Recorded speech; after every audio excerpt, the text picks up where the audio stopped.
You're listening to Alabama Tradition with Ryan Fowler and Martin Houston on Tide 100.9 in Tuscaloosa. Championships, 27 SEC titles, 131 first-team All-Americans, 70 postseason appearances, 39 postseason victories.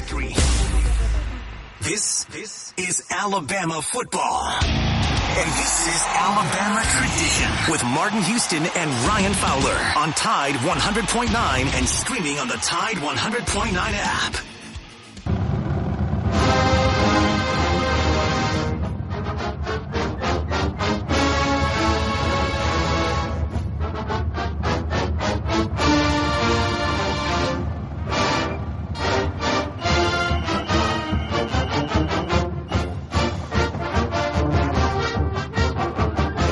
So here we go. If you want to jump in, it's Alabama Tradition. It's the past, present, and future of the Alabama Crimson Tide. We will be able to take some phone calls here at 205-342-9904. 205-342-9904. If you want to talk some Alabama Crimson Tide football, we'll do it here. Martin Houston, myself, will lead you through this next hour, and we'll talk a lot about Alabama. We're down to 60 days away. 60 days away. We started at 245. And we're down to 60 as we close down the July the 4th holiday. It seems like everybody will be back to work. And, you know, we'll be talking about media days in the coming days. And we'll be talking about fall camp at the end of this month and a lot more. Martin Houston, I hope your day is going well. Welcome in to Alabama Tradition. I am doing well, Ryan, and glad to be in with you, man. Man, it's good. And you know what? I just realized that I've not hit the correct button yet, but I will here in just a second. But been a very busy day, and hopefully you had a chance to enjoy. Did you do anything productive over the July the 4th holiday, Martin? Because we've been talking about unproductive weekend for us. Yes, I slept. No, I'm just kidding. I did a little grilling on Sunday. Of course, was the 4th. We had a great service at our church and baptism, and we had a Freedom Fest where we fellowshipped and had a great meal together. And then yesterday I cut down limbs and trees. So I guess it was productive. Yesterday you cut down limbs, huh? Yep. Okay. Yep. I didn't even get the invitation, huh? Well, yeah, I know you love to do that kind of stuff, so yeah. I don't know why I didn't. I got big pole saws and everything. So we could have. Yeah, I need some bigger pole saws. I'm gonna have to get you in on that next time. Okay. Yeah, we can connect and. There? Yeah, no, we're here. You sound crystal clear. Yeah, we spent a little time, and I feel like that this is that turning point of the summer when you get to this day. From here, it's at the back end. You've topped the mountain. Now you're on the back end, sliding down to fall camp, and coaches are getting their final couple of vacation days in, and with the month of June being so busy around recruiting, it's now time to kind of get dialed in on the upcoming fall camp, and that'll start at the end of this month. Yeah, it's an exciting time, Ryan. For us folks that love football, with media days just around the corner and all that goes with that. It's going to be it's hard to believe that we're this close. Kind of with COVID, it's almost like COVID didn't. What's the best way to say it? Sammy and I were talking. It's like you start talking about stuff and then you realize, well, that wasn't last year. That was the year before, because COVID kind of messed everything up. But looking forward to a normal year. Well, we've been talking about this because SEC Media Days, and we keep getting these statements about, well, they're going to do this and they're going to do this, and we don't even know. We're literally 2 weeks away, and we have not got a list of players that's going to be available for SEC Media Days. So we have no clue if they're even going to do players. We assume that they'll do players, but we keep getting these emails about SEC Media Days, and it's like, come on, guys, come on. At this point, let's move in the right direction, because if we're going to have a full stadium at 100% capacity, let's quit playing games. Let's just do the thing. Yeah, and what do you think? When and who do you think is going to be the guys? Well, okay. So let's just say that they're going to do 3 like they've done in the past. You got to take Christian Harris. because you're going to depend on him to be that ultimate leader. It's probably going to be 2 from the defensive side is probably where I would go. And then I think you might go a guy like Daniel Wright. You might go a guy like Jordan Battle. They brought him quite a bit. Josh Jobe could be another guy. But then I think you also go to the other side of the football, and you're pretty limited because he's not going to take a quarterback. Well, and a young guy at that. Right. I think if there's 2 offensive guys, I think it'll be 2 6-year guys. Chris Owens and Brian Robinson as a reward for – I mean, Saban sometimes he is such a, old school loyalist, even though he evolves as he needs to. He is a big time old school type of guy, and that loyalty and them coming back for that 6th year, it may be a reward for those 2 offensive guys. And it shows the other players, you've talked to Coach Stalling when he talked about how even if you were a walk-on, if you got to that senior rank, you got invited to the senior.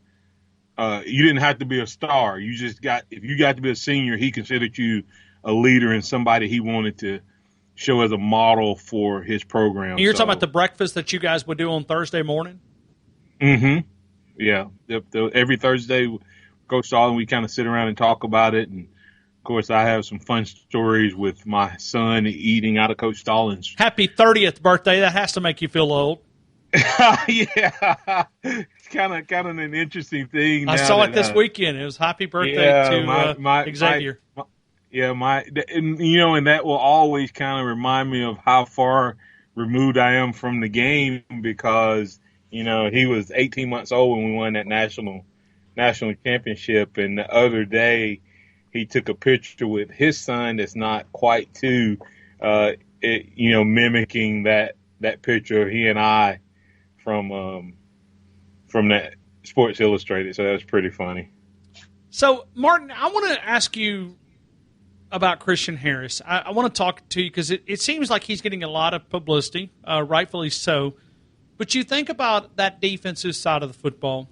I don't feel like that we had that guy last year. I think Dylan could have been that guy, but I think injuries probably prevented him from maybe being that guy.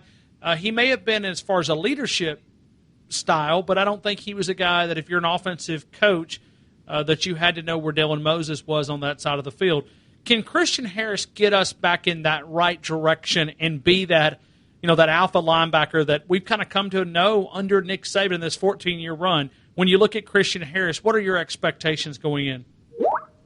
Oh, I totally believe that he has all the makings to be, one of those guys that you could, put back into Rolando McClain and Reuben Foster and Ragland, jersey, and he would fit right in from the intensity and playmaker. And I felt bad when I found out that Dylan had played hurt all year because I was hard on him. Me too. Quite often. But I mean, all you can do is judge based on what you see, though. Right, and what we saw was not the Dylan Moses we had become accustomed to seeing, and we knew something was off. But I thought it was just that. I thought it was more of him having the issue. Like, remember Derrick Rose? How many years? Well, you may not. Basketball player, was gonna challenge LeBron for being the best. He got hurt, and he set out the whole next year. Ryan, he couldn't even play mentally, and so I thought that's what it was. That it was a mental thing, and undoubtedly, when you saw what happened on draft day, it wasn't. But as far as Christian Harris goes, I think he is an alpha dog. I think he was that last year, and here's what I think, Ryan. I think I think Tua is gonna. Toa is going to be a guy that makes or break Christian Harris in being the level we think he can be. Not that the other guys can't, but I think you put those 2 dogs out there, man, and all of a sudden, which side you gonna run to? There is no weak side with those 2, and in this case, I I know I'm beating around the bush. My concern is Christian Harris an instinctive player or a cerebral player or both? And what I mean by that, if he's not cerebral, then Ryan, it will slow him down. He won't be as aggressive, and he'll be thinking instead of reacting. And I think a guy who has 2 years in this system, like Toa allows him to be that. And he doesn't have to be the one calling the plays because he can just go out there and play. And if that happens, I think he'll be everything we want in that linebacker. Maybe even a Butkus Award winner. So when you look at defensive side of the field, you back up, you look at defensive line, you got plenty of depth. You got enough guys that you can rotate through, and we'll see if these guys continue to develop. You look at the linebackers, you're deep there. Secondary, you want to stew who is going to step into that Patrick Surtain junior role, who's going to be the opposite from Josh Jobe, but I think he can step up and be that type of defensive back. But you look at that opposite, there's just not a lot of questions. I guess the biggest question I have around defense is, can you be really elite in this current time that we live in? And if we're talking about defense this time next year, or I say, look, let's move it up. Let's say we're talking about it in January, February about defense, then we're going to walk away going, you can no longer be an elite defense in current college football because this team's got everything that you need to be an elite defense in current college football. We'll see if it can happen. Well, the question becomes, Ryan, is how do you define elite? Well, and maybe that's the part that we have to really debate and figure out which way we should go. Yeah, what okay, and I'd ask this question I actually molded around in my head. Is the defense more likely to hold teams to drop their average per game 2.5 points, or the offense more likely to drop their production a touchdown? Meaning that we would have an average of just at 17 points a game. I think it was 19.4 last year, and our offense averaged 48 and some change. So we'd be looking at 42 points a game or 17. Which one is more likely? And think about that, right? 17 points, and would you consider that elite? I would. I would in current college football because I think that's a shutout. I think 17 points is a shutout in current college football.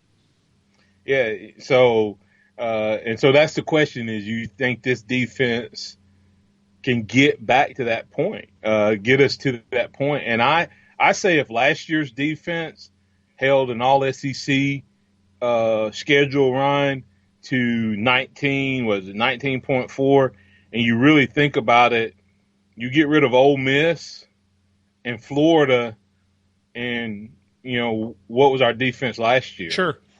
Those two games kind of skewed the numbers a little bit, and then of course you look at what we did to Notre Dame and Ohio State.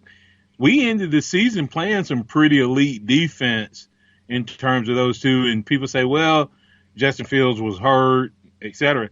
Doesn't matter. We still held the teams to what we held them to. But sometimes, Ryan, your offense can be a great defense in today's market. When you make the other team have to chase you the way we made teams, you kind of get out of your rhythm because you know that if I don't score this time, they're going to be 2 touchdowns ahead, and then you start pressing from that point on. Well, when you look at this team, it's just like you almost have to create things that you're concerned about. Because, you really do. You have to almost fabricate them. Because I was on another show, and it was on in Atlanta, and they said, what's your biggest concern around Alabama? And I was like, well, it's going to be tricky to get the jerseys all straight and get those ironed out. Like, it's just hard to create something. We could talk about Bryce Young, but I think Alabama's – You and Pat, y'all drank the Kool-Aid, had you? Oh, yeah. Turn it up. Two hands. Hey, Ryan, Pat called me the other day, man, and he was talking about will Nick Saban hands down, lock it up, shut all the mouths about being the greatest all time when we three-peat. And I said, Pat, did I miss something? I mean, but I mean, in all fairness, though, where does this team stumble? Like, okay, so let's say this team is not quarterback depth, and that could be one of the issues. And injuries. Injuries could be because we've had the injury bug around here. I know we feel like we solved it after 1 year under the new strength condition guys, but that could be one area that if you have some injuries, you mentioned quarterback depth. What if you have an injury at quarterback? Where do you go? Yeah, he's not the biggest guy in the world, and the last little guy we had is the only guy that never finished. You know, Tua, I'm saying. You know, Tua's the only quarterback that's ever missed a start under Saban. Wow. And that's a crazy stat within itself. Yeah. So, but yeah, that would be the only concern, Ryan, is experience. Dropping something early to me is the most likely scenario coming out against Miami and them throwing all kind of stuff against the walls to try to make it stick, and our offense not clicking on that day. And, you know, Bryce Young being out of sorts on his first big show. To me, that's kind of the weakness is just the experience that this team has from an offensive side of the ball. Ryan, I know it's crazy to think. 8 starters. Yeah. On the offense. Is that where you were going? I'm sorry. I didn't mean to you sure that's all? Where we got a starter at on offense? Well, you've got Evan Neal at tackle, Emil Ekiyor, and I guess I'm counting Chris Owens. Oh, okay. You're counting Chris as a starter. I don't count Chris as a starter. Not yet. I mean, you know, I wasn't considered a starter till I walked into the season as the man. So, well, how about a guy but like, he started. He's experienced, and he started when we lost the starter. But as far as returning, he was not the man that was good enough to be the first rotation last year. But he's very experienced, and so I'm okay with you giving him that. Then you got John Mechie. You got John Mechie is should be a big role. And I think that's another question is, can he be that number one guy? Can he be the guy? Because we talk about linebackers to get that back. We've had a streak of wide receivers, some pretty talented number one guys since Amari Cooper stepped on that field. Yeah, it's that's going to be an interesting thing. I think that you're going to see. We saw Ajay Hall show some special stuff. I think this one of the biggest moves. We don't talk much about it. I think the kid from Ohio State is going to be a game changer for our offense, because he's a kid that. I mean, did you see him play against Clemson? Good-looking kid. Good-looking kid. He can fly. And it's the most talented wide receiver room in all of college football is up at Ohio State. So it's not like he left. I mean, he left with a pretty good group up there. Right. And he was playing, last year. And then you got Ajay Hall, you got Trayshawn Holden. Don't forget Slate Bolden is going to be, to me, I like Slate Bolden. He's just a lunch pail guy that you look up and all of a sudden, he got 2 or 3 key catches and key first down. And I think he'll be even more part of the system in the way they do things. We're going to be a lot bigger at the wide receiver position, too. Huh? We're going to be a lot bigger at the wide receiver position. Yeah. Like our size is going to be big. Will we use that? We've never had a 50-50 guy that we use. We've had 50-50 guys, but they've never really been able to break in. Like Cam Sim goes off to the Washington Redskins, and the guy may be all pro before the season's over next year. Barely could get on the field here. And we've had several of those guys, but we've made our living in that 5'11" to 6 foot range. Tight wide receivers other than Julio Jones and Amari Cooper as a whole. So we do have a couple of 6'3", 6'4" guys, and then we got a couple of speed guys. It's a lot of talent in that room that's young, and look for those guys to step up.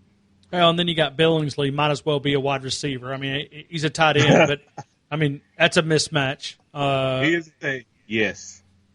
Maybe he'll do to others what we had done unto us. You know, the golden rule, do unto others as you – no, I'm sorry. As you'd have them do unto you.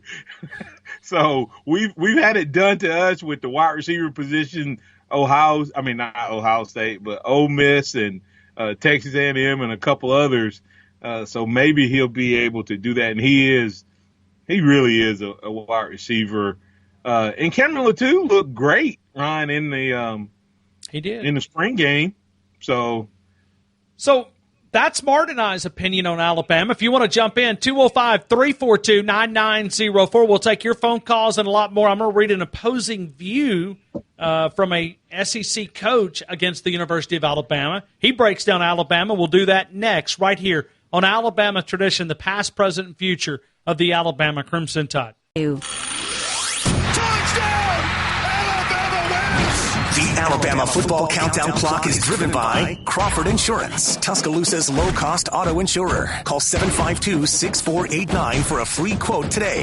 Roll Tide! Roll Tide! There are 60 days until Alabama football. To the teachers, assistants, and support staff who see potential in every child, Grand Canyon University recognizes you. We created the National Center for Teacher Preparation at GCU, along with a generous scholarship, so you can become a licensed teacher with paid benefits. Over 100 GCU alumni have been recognized award recipients, including Superintendent, Administrator, and Teacher of the Year. Find your purpose at Grand Canyon University. Private, Christian, affordable. Visit gcu.edu/parapro. You are listening to Alabama Tradition with Martin Houston and Ryan Fowler. Your connection to Tuscaloosa and the University of Alabama athletics on Tide 100.9 and streaming on the Tide 100.9 app.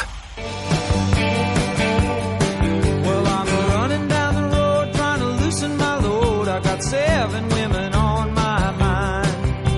4 that want to own me, 2 that want to stone me, 1 says she's a friend of mine. Take it easy.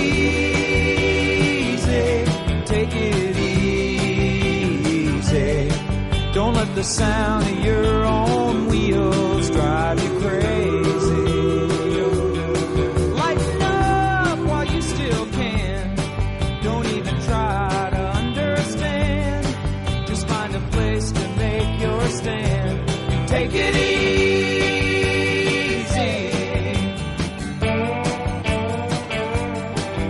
All right, so we welcome you right back into the conversation right here. Alabama Tradition, the past, present, future, the Alabama Crimson Tide. That's Martin Houston. I'm Ryan Fowler. We're talking a lot of Alabama Crimson Tide football. Little breaking news here. Kayvon Thibodeaux, which is the Oregon rush-in.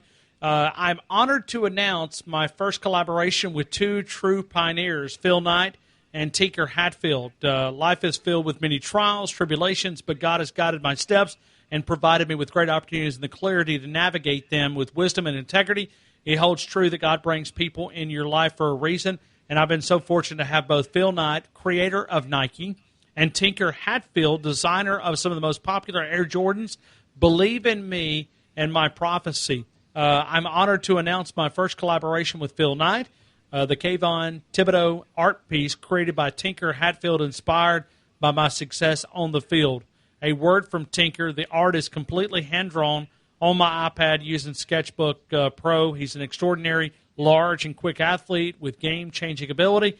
I hope I've captured his athletic ability, his impact that he's made for the University of Oregon.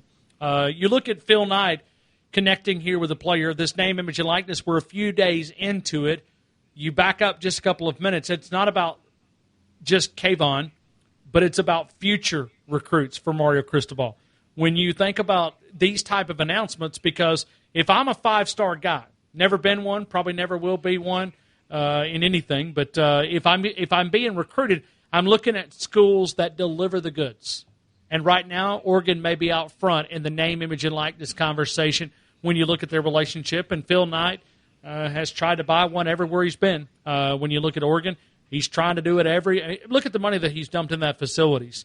Go out and get a guy like Mario Cristobal. We'll see if they can win this name, image, and likeness, but they may be the leader out front. Martin, your reaction to name, image, and likeness, we're 1 week in. Any opinions change, or is it about what you expected? Kind of what I expected, Ryan. I would say that probably the most surprising part is the number of non-players, non-contributing players, backup players, and not being ugly with that, but the Paul Tysons and Pierce Quicks of the world, getting opportunities to sign, not just the big name guys out there. So I think that's probably been one of the surprises. I do think there's some things coming, Ryan, that are gonna, possibly bring some headaches that we haven't seen yet. But I still like the process, and I'm in total agreement with you that this is a huge announcement for Oregon moving forward. Well, it's just future recruiting. It's going to be huge for that. I mean, you're going to be able to go, hey, let me go ahead and get that brand started with Nike, and I'll build that relationship early. Well, here's the thing, Ryan. Is Air Jordan considered Nike brand? Like a school can have a deal with Nike, and another school can have a deal with Air Jordan, right? Jacob, do you know the answer to that? Is it considered a brand? I think they're technically separate in terms of contracts like that. So Michigan being Air Jordan, Florida, and Florida being Air Jordan, they're still not technically Nike schools. Right, and the reason I point that out is, the Alabama kids can't sign with Nike, but say Trevor Lawrence was coming out right now. If you were Nike, would you go ahead and start a Trevor Lawrence brand, like a whole separate entity that's not Nike, and it's the Trevor Lawrence brand, Air Trevor or whatever? Are we going to see some of that for these guys to get them locked in earlier? Because if you have that brand, it may not be that big a deal in college. But if you've already helped Trevor Lawrence, then when he gets ready to go to the NFL, he's going to sign with Nike, right? Sure. Most likely. He's not guaranteed, but most likely he's going to then get all of that. So, and that's what Jacob answered my question. I think they're separate contracts that go, even though it's the same design in terms of the swoosh, but the brand on the back is that, iconic Michael Jordan, figure. So well, and we saw it. Listen, I'm not against name, image, and likeness. I've kind of said that my position kind of changed when we talked about 12-game college football playoff expansion, and so I'm not one of those that I'm like, get everything that you can possibly get. But you read the story that's coming out of Miami in the last couple of days when we talk about adding Dan Lambert plans $500 a month endorsement deal for every Miami Hurricanes football player on scholarship. Now, that's another one of those future recruiting type tools. So you combine that with everything else that you're getting as a student athlete, and this are probably not the only deals. I mean, we know that De'Ara King is a guy that will probably demand even more. I think we open up some shady areas, and this is the problem because I don't know who's managing this, and I'm not talking about the schools. It's kind of like writing yourself a speeding ticket. Nobody does that. Nobody goes, well, you know what? I was speeding. Let me write myself a ticket. And I'm going to mail in, $165. It's who's managing this. And if anything I know about college athletics is we have a lot of coaches that will camp out in the gray area. And that's not a reason not to do it. It's just a part of the conversation when we look at it. That's my anxiety around this. But Ryan, I think there's going to be a lot less people in the gray area than it's in it now illegally. Oh, so you think less? Oh, absolutely. I think that there's more people violating rules right now than – But it goes back to it. Who's in charge? Nobody's in charge right now. The enforcement staff Ryan, right now there's like this morning, Alabama reported their Well, secondary violations, yeah. Yeah, one of them, Ryan, violation. Somebody went more than 30 miles away from campus. Violation. Somebody, a coach tweeted support that appeared to endorse an instructor, and then that instructor posted that tweet. Violation. Now the staff is prohibited from contacting the recruits associated with that particular individual. Why is that a violation? Okay, so you've created a rule. Oh, hey, this guy's a great coach. So shouldn't I be allowed to say this guy's a great coach, and then maybe even help young people get an opportunity to go to this coach versus some of these jacklegs that do a better job of marketing and are not really good coaches, and then their kids don't. When their kids get the program, they wash out. Gymnastics posted a graphic to a social media site that endorsed an event coming up. Hey, there's going to be a Nike showcase. That was a violation. So you see what I'm saying? Like, there's so many things that they have made violations that should never have been violations. There's so many things that we perceive as fans that are wrong that should not be wrong. And they're only wrong because we've been told and conditioned that they're wrong. Some guy said we drank the Kool-Aid around amortization of college athletes. And now, do you think 10 years from now, Ryan, the people who are getting into radio, this is not even a conversation? Because that's what they would have grown up with. We're just having to learn because it's new. But I think there's a lot less rules that will be violated and broken now, because only the thugs and the cheats are going to have to cheat now. The honest people, someone asked me, said, well, what do you think about it? I said, now, the reason I like it is because the honest guy will now get something. The honest football player, the honest tennis player, the one that follow the rules, now they can actually get something versus having to cheat. Well, you go back to the NCAA. I've said it multiple times. They've outgrown – college athletics has outgrown the NCAA. Yeah, I would agree with that. I mean, because they no longer can do what they were set up to do. They didn't evolve, Ron. They haven't evolved to what they need to be doing. They're still trying to do what they were trying. Well, first of all, Ron, they started off to help the players. Then they grew to a point, and this is, well, once again, I am so tired of having to apologize for having an opinion, so I'm not this time. It's just like, a lot of unions. Unions started off with a great intention, and then it became about the union versus about the people. The NCAA started off with great intentions, protecting the players, helping the players. Then all of a sudden it flipped and it became about protecting the organization and protecting the NCAA and protecting their money. And they did that at the expense of the players, much like credit unions do it at the expense of the new young employees. It's not fair across the board. And so they need to either revision their purpose, or they will become obsolete in a matter of years. Jacob, you got some opinions on this. Jump in, share, because you're. I know name, image, and likeness is something that you hold very high. Well, to me, like I one of my biggest concerns is right there with yours. If a New Mexico school starts to gain some traction, becomes the next Cincinnati within the next 5 years, then we know that has a lot to do with the situation with them being one of the first states to have an NIL law.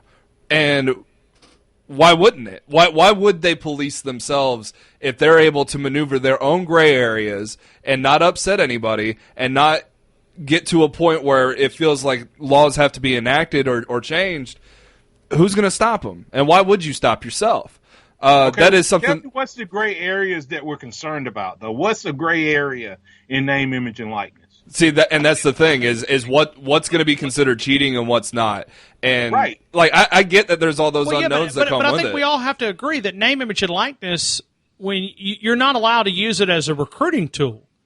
And I think that's where it's going to go. I think these coaches are going to go out and they're going to go, Martin Houston, I tell you what, man, if you go to Alabama, I'm going to get you a $50,000 deal.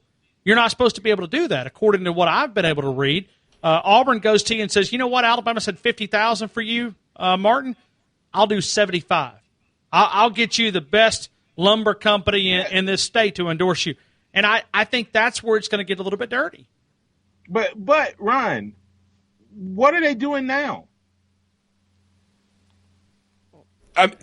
This is the way I've been putting it. And maybe this is just my part of me that This is the way I've been putting it. Is the speed limit was always 45, but everybody kept going 55. Sure. So they just bumped the speed limit to 55. You still gonna have those people that go 60, and I'd still go 60, and I wouldn't blame anybody else that does. But that's basically the situation now. Here's the thing, though. How many honest people did you just give the ability to go 55 like so many other people who were going 45?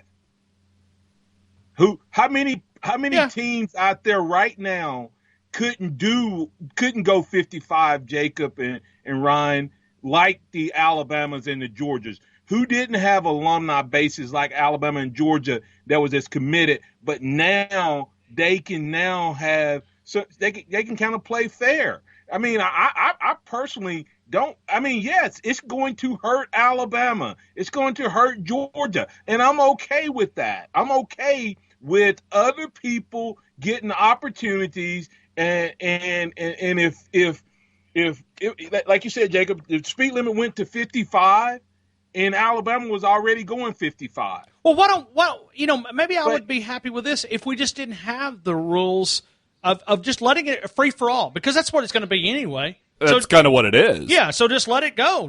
If you want to use it as a recruiting tool, allow the best guy to win. And if you're USC or if you're Oregon or whoever, because we know that that's what's going to happen anyway. But Ryan, if I do that, if I go out and say that, then I have a chance of being violating the rules. But if I decide to give a kid a freaking ride, I'm not going to get punished.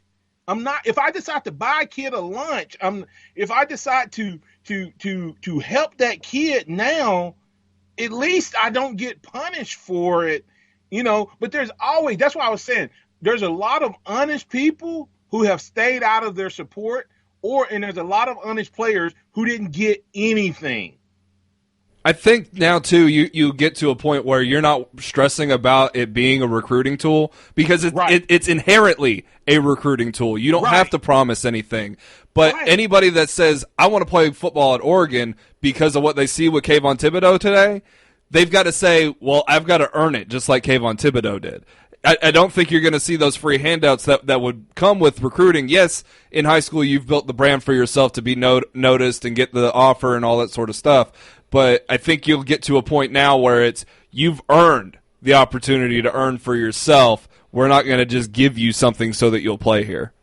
Yes, and to me, Jacob, I think that levels it out more than what it is. I think that the fact that I see Thibodeau doing what he did, here's the thing, Ryan. New Mexico State could keep the best football player in the country could be in New Mexico right now. And he's going to leave New Mexico because of the opportunity that's presented to him. The reason I went to college, Ryan, was to get a job, to make enough money to hopefully be able to take care of myself and my family. And I chose the school that I thought would give me the best chance to do that. I chose Alabama because of their business school. Alabama's already had an advantage. They've spent money. Sure. So what's the difference in that being used when Nick Saban sits down and says, Martin, if you come to Alabama, you're going to have a chance to get one of the best business degrees ever. And then some other school comes in and they don't have that type of business school. What did he just use to get me to come here? Sure. A recruiting tool. Yeah, he did. Well, if he shows me Bryant Denny, And hey, Martin, you're going to get to play in front of 95, 100,000 people week in and week out. He's using that to recruit. So what's the difference really, except for the players now get the benefit instead of just the coaches and the alumni? Ryan, it is a billion. But wait, okay, then rewrite the rules and just say that, and that's the problem, is because we really don't have anybody that's saying, hey, this is what the rule is. It may be different in one state, it may be different in the other. It may be legal in Georgia, or it may be illegal in Alabama. Okay, Ryan, are you a socialist or a capitalist? You're states' rights. Capitalist. States' rights. Yeah. Come on now. I'm a guy that believes. My point behind that is we're fearful of something that we All right, don't know. I'm busted. Maybe this is, I'm looking at it through crimson-colored glasses. There's a new player in town. You know what? Yes, and this is the crazy part, and I'm fearful that this might be the part that this is the one rule that Nick Saban no longer has control. Hey, Jacob, you know what the problem is? You know why Ryan is concerned? Because maybe Alabama have some competition now? Because there's a kid in California that would have come that would have come to Alabama that now stays at USC.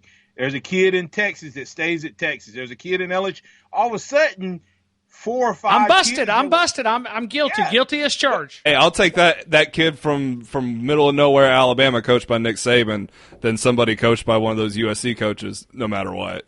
All right, hey, let's break here. Yeah. We're getting all heated about this. We've got a lot of passion, a lot of energy. We'll come back and squeeze in a couple of phone calls, and an Arkansas offensive lineman gets paid. We'll talk about that next. Tide 100.9, the home of Alabama Crimson Tide Sports. Power your. At the UPS Store, we understand the importance of a first impression. That's why we're here to help you put your best foot forward and be unstoppable with our printing services. With high-quality paper stock options, banners, business cards, menus, and more, we make sure your small business stands out and your message reaches the masses. After all, we're the one-stop prints that pop store. Most locations are independently owned. Product, services, prices, and hours of operation may vary. See Center for details. The UPS Store. Be unstoppable. Come into your local store today and get your print on. The Alabama football countdown clock is driven by Crawford Insurance, Tuscaloosa's low-cost auto insurer. Call 752-6489 for a free quote today. Roll Tide! Roll Tide! There are 60 days until Alabama football.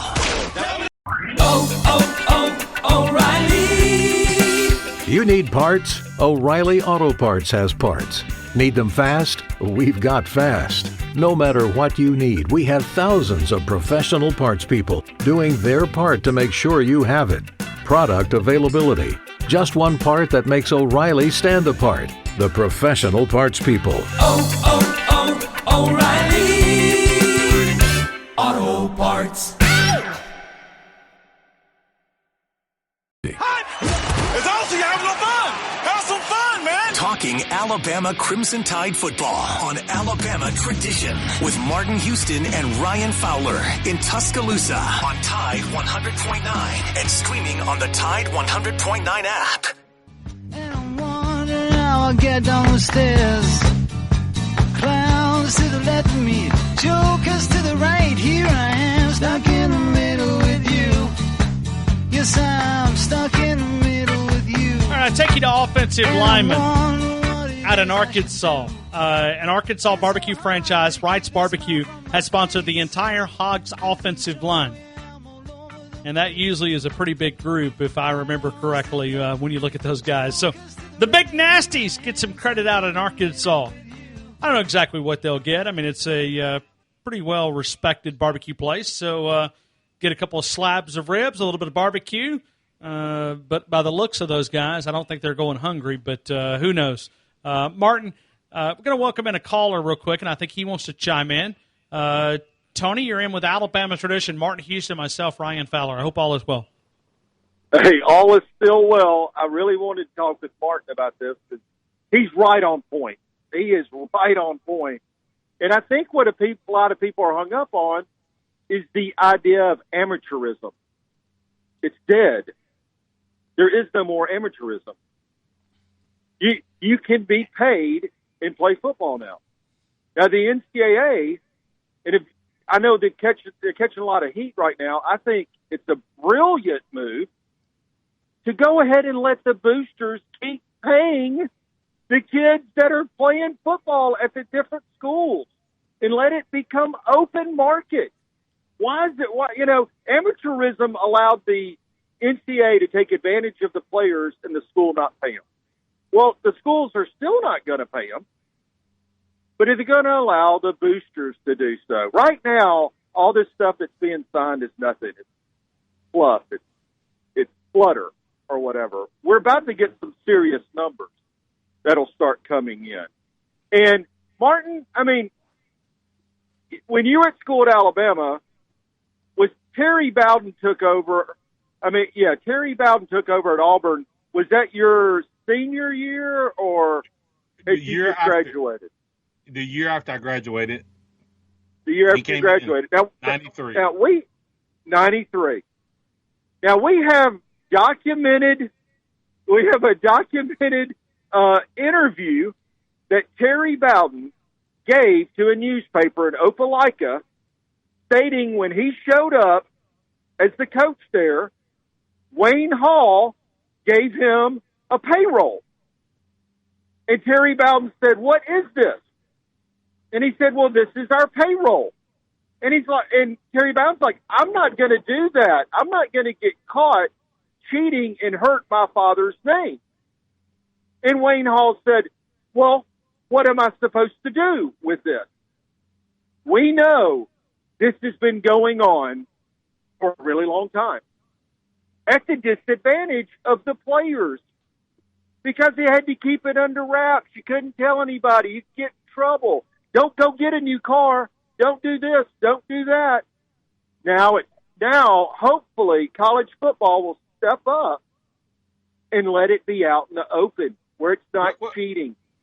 Tony, a lot of people and a lot of guys aren't old enough and people aren't old enough, but the Olympics used to be all amateur sports, right? That's right. And everybody until said the dream team. When they make it where they get rid of the amateurism, it's going to ruin the Olympics, right? And it didn't. That's right. It did not ruin the Olympics. And yes, there's going to be some bumps and bruises in college football. And I'm telling you, I think the NCAA has snowed us all, Ryan. Yep. I think they have. I think that they knew that this was coming, and they fought it, and they pretended to go all the way to the Supreme Court and all of that stuff. And now they can go back to their presidents and go, "Man, we fought for it. We didn't want it." Because what would have happened if they had came out in support of it? They would have lost all of those presidents and commissioners. So they made the good fight, but they knew that this dog and pony show was coming to an end at some point. And Ryan, I was glad to hear you say when they made the decision within a year, this time last year, they were saying that we will not be going from 4 games for the foreseeable future. We won't even have the conversations till after the contract. And then in one off season, Ryan, when they lost money, they came back without any consideration for these 18 to 22-year-olds and said, "Hey, to be a champion now, you're going to have to play, this many more games. You're going to play the equivalent number of games as the NFL regular season if you're going to be a champion in our league." And a $4.5 million business on 4 games is going to move to $1 billion industry, not college football, just the college football playoffs made $400 and something million. With 12 games, it will be $1 billion industry by itself.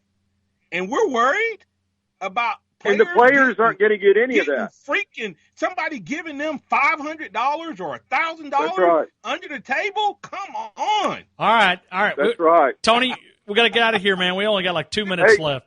Hey, keep on preaching to the choir, literally and figuratively, Martin. Roll Tide. Thanks, Ryan. I got a question for you. I'm old fashioned. I'm trying to preserve. I'm trying to get Nick Saban to double digits. Okay, Fowler, you freak. But here's the thing, Ryan. Why do we fear? Typed this out. Why do we fear this so much in college sports versus everywhere else in society? Why do we feel like this is going to ruin college football? Those who do it best will still win. The advantage that Nick Saban has put out there. Make yourself a parent right now, Ryan. In this free-for-all, you're talking about all these players and all these people. Do you think parents are going to be watching it even closer now than they were before? Because as a parent, I now feel like I'm more likely for my son to get caught up in something illegal and whatever than I was before, because of the fact that all types of people are going to come into this industry. And Nick Saban and Greg Burns with the advantage, they literally, I think, will have the advantage when they sit down and tell those parents, we're going to now start teaching your son budgeting and taxes, and they're taking it to the next level. The teams that don't do that, I don't think they're going to get as many kids as we think. That's Martin Houston. He's all for name, image, and likeness. That's Jacob Harrison. He's all for name, image, and likeness. I'm just a little bit nervous. I mean, y'all busted me in the last 50 minutes. I get it. I mean, I'm coming clean. What'd they say last year about the pandemic? It was going to mess up Nick Saban in recruiting. How'd that go? It's Saban we trust. Yeah. Maybe it's my fault for not doubting Nick Saban or doubting Nick Saban. Maybe that's my fault. But all right, we got to get out of here. Alabama would do this as good or better than anybody. But the only problem is our state's not as big, man. I mean, but our NIL law is great, and we have the best coach in college football.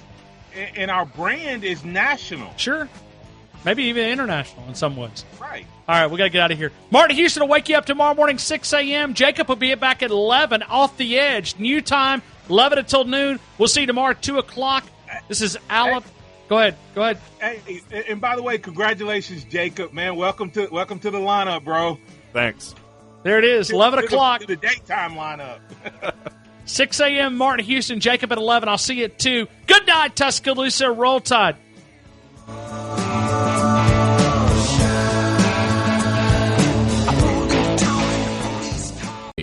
Tide 100.9 Tuscaloosa weather. A warm, humid afternoon. We'll have a chance of scattered showers and thunderstorms through tonight. The high today 86, the low tonight 70. Tomorrow and Thursday, cloudy at times with scattered to numerous showers and storms both days. Highs between 80 and 83. I'm James Spanel, the ABC 3340 Weather Center on Tide 100.9. It's 73 degrees in Tuscaloosa.